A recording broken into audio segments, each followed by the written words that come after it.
Well, hi, everybody. Glad to be here today. My name is Renee Schulte, and we're going to be talking a little bit about self-care. But as we get started, I want you to take a minute and get centered right where you are. So just take a moment and take a couple of deep breaths with me. We're going to do the box, if you know the box breathing technique. And if you don't, just follow along. We're going to breathe in for 4. We're going to hold across for 4, breathe out for 4, and then across for 4 to make a square. Everybody ready? We're going to do it 2 times.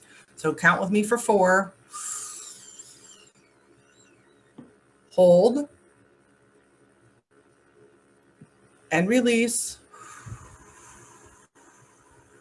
And hold. All right, did you get it? We're going to do it one more time. Let's do another box for 4. Let's go start with enter, going in. Hold. Release.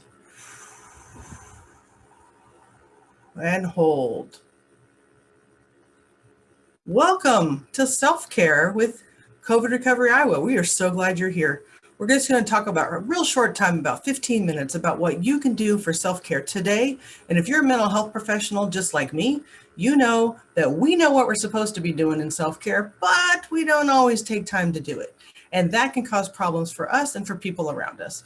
And so the topic we're going to talk about today is sleep. Because without sleep, you actually don't really have a good self-care routine. Sleep is a key ingredient, not because you're grouchy when you don't get sleep, and not because research tells you that you have to sleep, but because you're 3 times more likely to get sick when you don't get a good night's sleep. I don't know if you know this, but research shows that if you're a person that gets chronically under 7 hours of sleep a night, and that's actually a sleep, not like getting up all night long, but actually 7 hours of sleep, you are 3 times more likely to get sick. Any kind of sick, catching a cold, the flu, COVID, all of it. And as you're a health professional, just like me, we're out and about working with people. We're the essential workers that go to work every day. And we're the people that are around probably the most germs, especially if you're working with small people. They bring all the germs home, right? And so you don't need to get sick. So we're going to talk about sleep and some of the things that are really important just to think about. And we're only going to talk about 2 or 3 easy tips for you. And then at the end, I'm going to have something I can offer you for free, and we'll put it in the comments, called the sleep routine, that if you would like to get more information and learn a little bit more how you can have a better sleep routine, we'll get that at the end. But if you're ready, we're going to talk about sleep for just a minute. So first of all, when you're thinking about sleep, sleep requires setting boundaries. Now, I know that might think a little different for people because they're like, boundaries? What are you talking about? But to get the right amount of sleep each night, you have to have boundaries, like at the beginning of your night, like what time I'm going to bed, and again, what time I'm going to get up. And you have to have a little bit of boundaries in your life about setting a schedule and a routine. Because if you don't set the same schedule each night to go to bed, how do you know how many hours of sleep you're going to get? And if you have to get up the next morning early for a meeting or something and you don't adjust at the beginning, you know for sure you can't get enough hours of sleep. And so you have to think about setting boundaries and a schedule for yourself in order to know that you're going to even have the possibility of getting enough hours. Because if you're not even in bed at 8 hours, you're not getting 8 hours of sleep. Now, there's more to it, right? We all know that once you lay in bed, that doesn't mean you fall asleep, and those are different issues. But first, to give yourself a fighting chance, you actually have to go to bed. And some of us, we don't really do that very well. We stay up, we talk to our kids, or we get super excited because we put our kids to bed at 8 o'clock and now we have me time.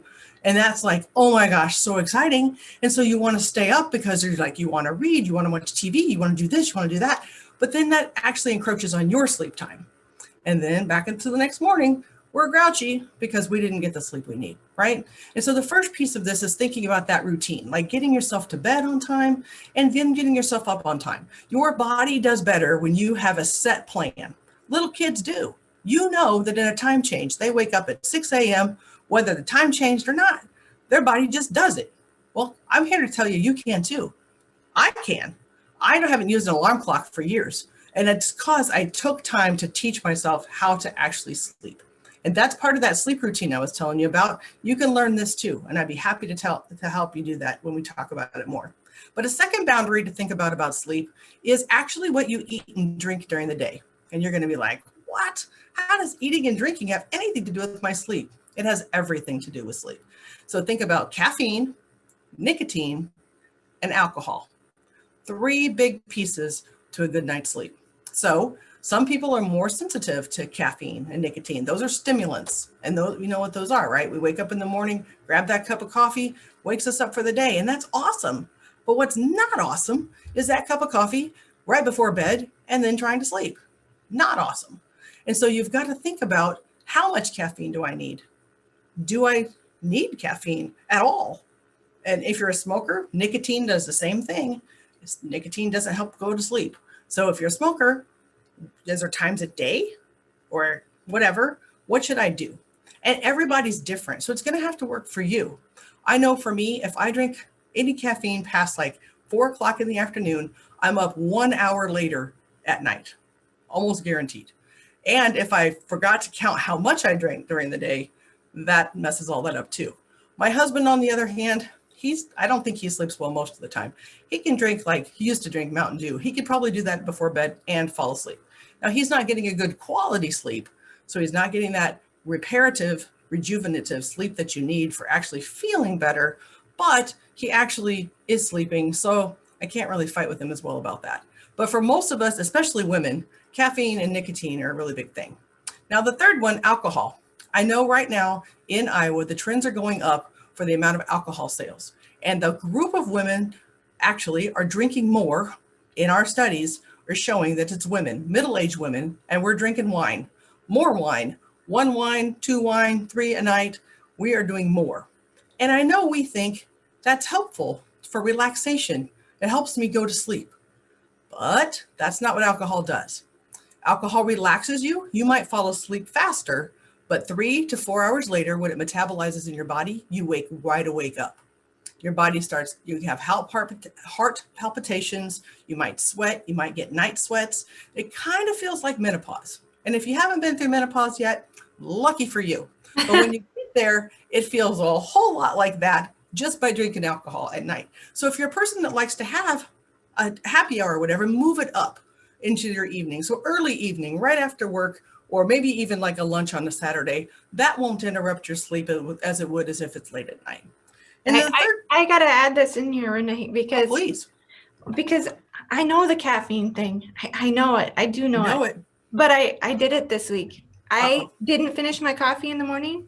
Yeah. And I got home after picking up my kids at 4 o'clock, and there was that cup of coffee. I reheated it, drank it, because I thought, well, I didn't get my full dose today. Totally didn't sleep well. So I know it, and I appreciate the reminder. It's the worst. And you think about it and you're like, well, that can't possibly be. Like if I'm working, not paying attention, for me, it's like 4 o'clock, 5 o'clock in the afternoon. And that same thing, I might have mine sitting there. But if I drink it and I'm like, well, I kind of want iced tea for dinner, I'm up. I'm just up. And so, and then I'm laying in bed at night thinking, okay, what did I do wrong today? Right. And that's definitely not helpful for sleeping. It's like, my brain doesn't need to be thinking through, well, did you do this? Did you do that? And most of the time I've done something that has made me want to stay up at night. Now, there's going to be other people in this call that maybe just changing some of these things really isn't going to fix this, right? You may have other issues going on in life. So let me kind of give you an overview of when we might actually want to seek help, because there's specialists that work with sleep. And let me tell you, there's some really great people out there. And we, as helping professionals, in case you forgot, we are not great at asking for help sometimes. We help others, but we don't think about helping ourselves. But in the sleep department, really bad things can happen to our bodies physically, emotionally, and even spiritually if we don't get sleep. And so we need to start thinking about, maybe I need more. Maybe I don't need, this isn't just enough. So some of the things that can really impact your sleep apnea.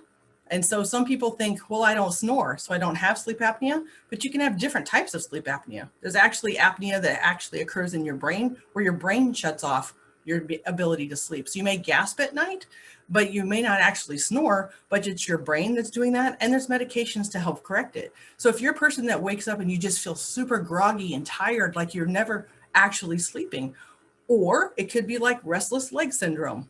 And you wake up in the morning and you feel like you ran a marathon and you're laying in bed.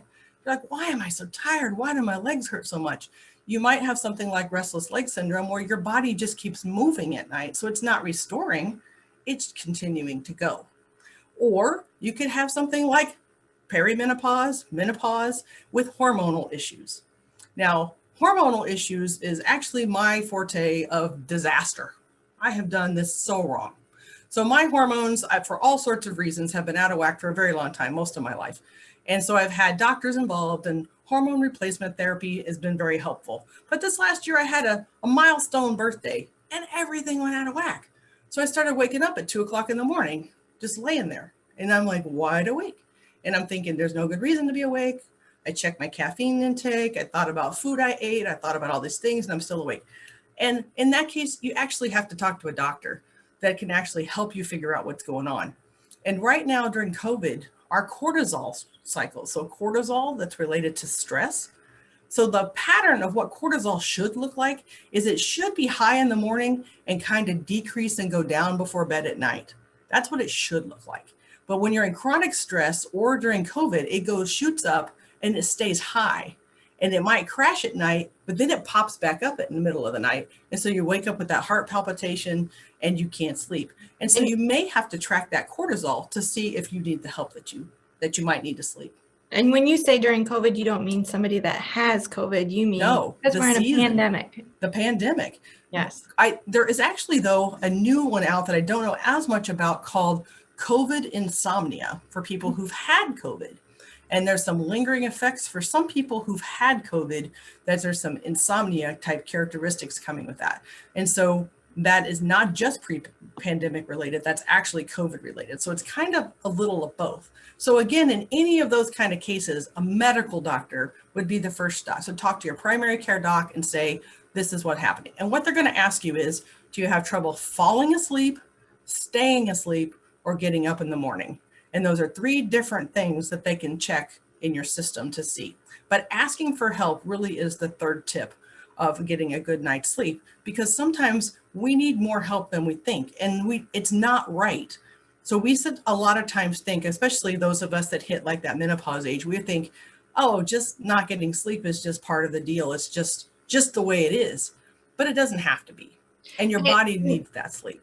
I'm thinking about, menopause, and I think women, but, men can have hormonal changes too, correct? They do. So as their testosterone drops, they have challenges with their cortisol as well. And so it's not just about women per se. Men can struggle as well, and your hormones as they fluctuate. So during COVID being home, during the pandemic, our stress has changed, and the stress has impacted all those other hormones. And the first thing to get really messed up is sleep. So if you've had a really rough year of sleep, it could be the anxiety of the pandemic, but it could also be your hormones are out of whack due to what's going on around you. And so it's just worth having a conversation with your doctor, because here's what happens if you don't take care of sleep. Besides being grouchy, you can actually gain weight. You can actually have more challenges with inflammation and more likely to get chronic diseases through that inflammation pathway. So if you are a person that's not getting good sleep, your body starts kind of putting on fluid and inflammation, and then all sorts of things. So you can become pre-diabetic, rheumatoid arthritis, different things like that. And so you really, really, really don't want that chronic disease path. So in order to kind of intercept that, we need to just check out with our doctor and say, hey, for the last so many months, I'm up at whatever time it is, and I stay awake this long. And then they'll start going down that path to kind of check some boxes to make sure that things are okay. But if you're not in that category, working on things like setting boundaries at night, like we talked about first, the first tip, or controlling your caffeine, nicotine, and alcohol can make a huge difference in how well you sleep. So Mandy, do you have any questions for us? Well, I wonder if anybody that's watching, it looks like we have a handful that are watching live. If anybody has any questions, you can put them in the comments and I can read those to Renee. Let me think if I have any questions. Well, you were talking about alcohol sales being increased. So we should watch our alcohol intake. Caffeine, I just think with the lack of routine during the pandemic, maybe this has all been a little bit more difficult because of this, like, why am I drinking my coffee at 4 o'clock? I shouldn't be doing that. That's very true. So because we've got off schedule, off routine, right? So maybe you were a person that got up every day because you had to be at work, I think of my husband. He had to be up at work and he had to be at his desk at 8 o'clock every morning. And that was across town. It was probably 30 minutes, like a really kind of a commute to and from the office, that kind of thing. Well, once pandemic hits, he works, like probably 25 steps from his bedroom to the office. So he can seriously get out of bed at, 7:55 is still a lot of time to get, 25 steps across to the office. And so, you just start kind of letting things go, right? You kind of let it slide. It's like, well, I can sleep a little later because I don't have to drive somewhere. And so what that has done then is really kind of impact what would be a normal rhythm for you of sleep has been interrupted due to the pandemic. And that's a great example. And so then you might feel more exhausted. And who wouldn't? I mean, last year at spring break, we thought kids were going back to school, right? And then they stayed home. And if you're a parent of small ones, how did you not feel more stressed out and more tired and more exhausted? So you might have started picking up more caffeine, right? It's an easy go-to. Your 1 cup became 2. And if you're home, you could make more. So it's like, that's an easy habit to get into where you might not have meant to, but and so you don't beat yourself up for the choices we've made. It's been a very hard year, but just think about, okay, and now that we're trying to pull out of the pandemic, and if some things aren't quite right, there's some options for us to get help. And looking at, okay, what kind of habits did I pick up that may not be the best? What can I do to help myself get some sleep? You offer more trainings, more than just this 15-minute little tidbit that we're doing today, more extensive training. And we'll put some of that information in the comments. But if you want to say anything, speak to that, feel free. Sure. So I have an entire program that I do called the ABCs of self-care. And we talk about boundaries, that's your B, but we also talk about activities and what we need to do to be active in our life. And then the connections that we need to really get good quality self-care, because self-care is kind of more like a 3-legged stool. But today we just talked really about the sleep, because that is a kind of a key linchpin to the whole thing working out, because you're not going to be really active if you don't sleep well. And you're grouchy around everybody else who's not really going to want to connect with you if you're not sleeping good. So we started out here. I know we have another one of these Facebook Lives coming up in a little bit. We'll do another piece, but if people want more information, we will definitely put that in the chat.